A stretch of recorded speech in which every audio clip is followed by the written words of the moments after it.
The disclaimer is I don't know what I'm doing. I actually saw this. I saw this on TikTok. This is what makes me this makes me an expert. I wouldn't go to the pub and get smashed and then go pick up your daughter from dance lessons. I would encourage against that. No, you can teach them bad jokes. That part's fine. Hi, I'm Eva Longoria. Hi, I'm James Marsden, and I'm going to be solving your parenting problems. Attempting to solve some parenting problems for It's Gone Viral.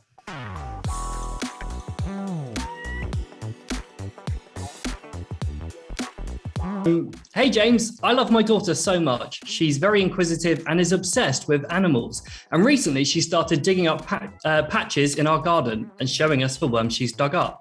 We thought she was just interested in seeing the worms in the ground. But when I was putting away her washing, I discovered a box of worms in her room. And after asking her about it, she's admitted that she's been eating the worms that she's been digging up and has been doing it for about 2 weeks. What should I do?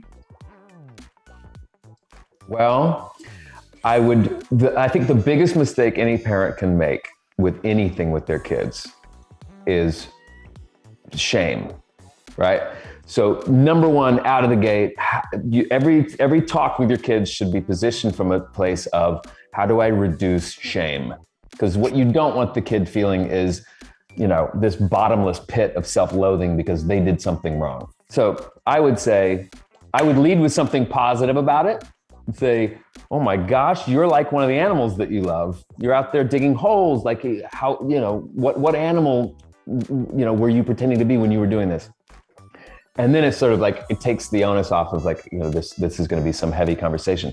And then it sort of feathers into, honey, it's probably going to make your tummy feel a little upset if you eat these because, these aren't made to be food. They're maybe for other animals and birds and things like that, but not for humans. The human stomach doesn't really like it. If she says, but I like it, then I don't know what to tell you. Serve it for dinner, I say. Right. Oh my God. I'm really nervous. I don't know what to do there. We should probably talk to a doctor about the consequences. But let me tell you something, other than talk to a doctor, make sure she's safe. The other thing is she's obviously very interested in science. And so anytime your child is obsessed with something, bugs, animals, anything science related, get them a science kit. I actually saw this. I saw this on TikTok. This is what makes me this makes me an expert. No, there's these science kits. And so instead of her going and sneaking around and doing it, making it a really nice thing that she can do, a project that she can do. Maybe you can do it together, but there's these amazing science kits that you can buy, and maybe she won't hide it from you if you engage with her. Start eating the worms with her. No, I'm just... Yeah. Maybe there's some worms that you can identify that are edible. Hi, James. I recently told my 7-year-old boy a bit of a rude joke. He promised he wouldn't tell his friends at school, but guess what? He did exactly that. The school sent both me and his mum a letter explaining what had happened and why he was in trouble. His mum grounded him, and I feel bad for him because I told him the joke. Do I come clean and tell her, or let my son face the punishment? Thanks. Well, what did you expect? Of course he's going to tell.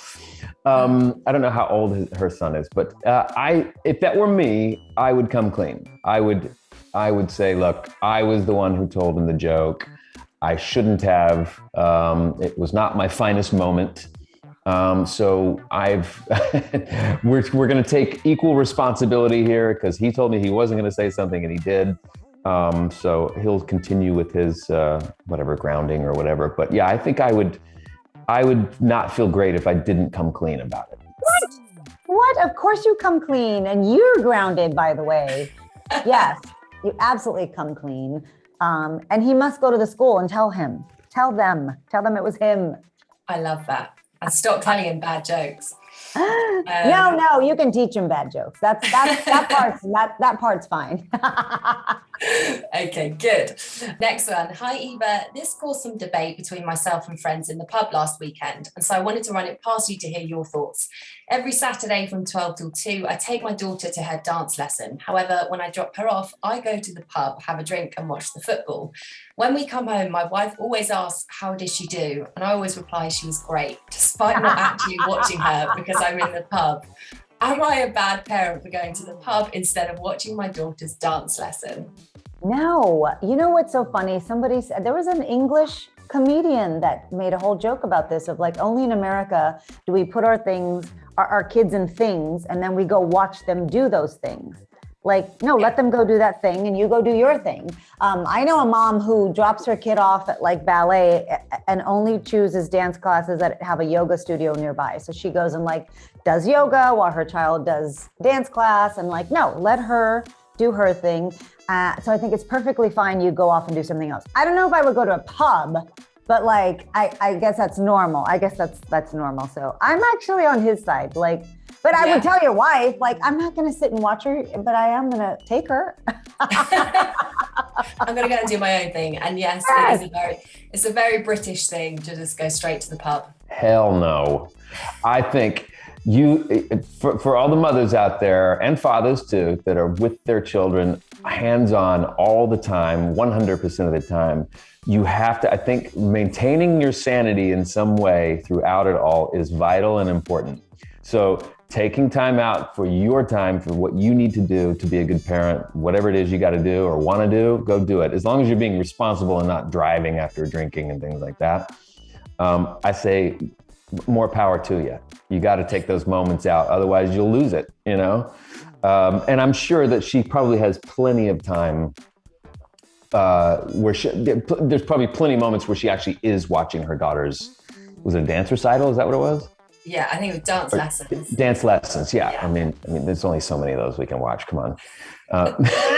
It's like, I'd say, split it up, 50-50. Go see some of them so you say that you didn't miss all of them.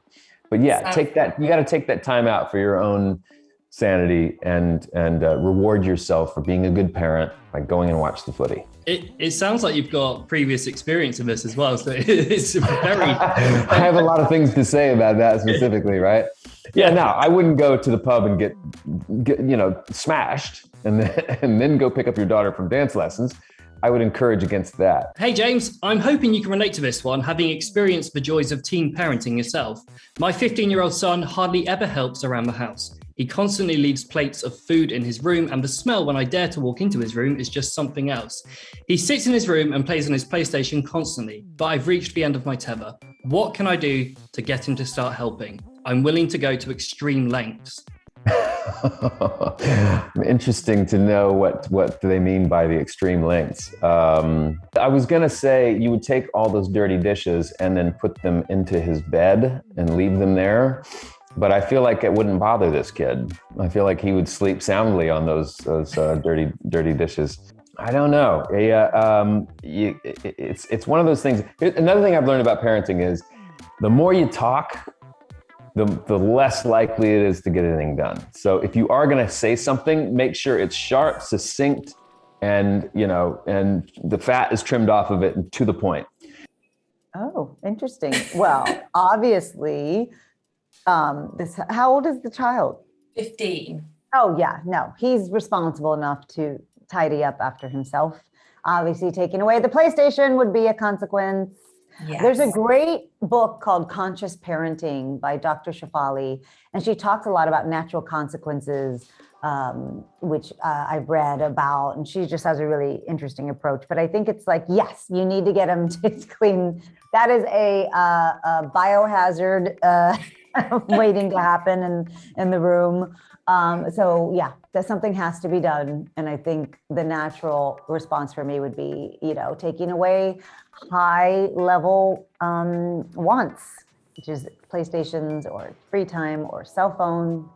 Yeah. And you might have all this to come. So you never know. I know. Oh, who's paying for that PlayStation online membership? I would say, okay, here's the deal. I want you to have your freedoms with this PlayStation time or whatever, but there needs to be equal respect here. Clean your room, take your dishes, wash them off, put them in the thing, or whatever she wants to say or he wants to say that's required of them, or your online membership goes away. If you want to go get a job and pay for your own apartment that you want to trash and your own PlayStation online membership, by all means, go do it. But under this roof, I'm paying that bill for that. It goes away unless there's some respect around the house. Hi Eva, I'm about to start a 4-week run of kids parties at the weekend, and to be honest, I can't face it. I don't get on with the other parents who will be there, and if you've ever been to a kids party, you will know that they are extremely loud. My next month is booked up with kids parties at the weekends, and I just can't think of an excuse to get out of a couple of them. What excuse shall I use? Oh gosh, well, we're in COVID, so. That's a very valid excuse. That's the only thing that's been really great is like being able to stay home. So you always got that excuse of you don't want to be around that many children for exposure, for your family. That's one. You know, I'm not a good liar. So I'm like, I just don't want to go. You're an actress though, right?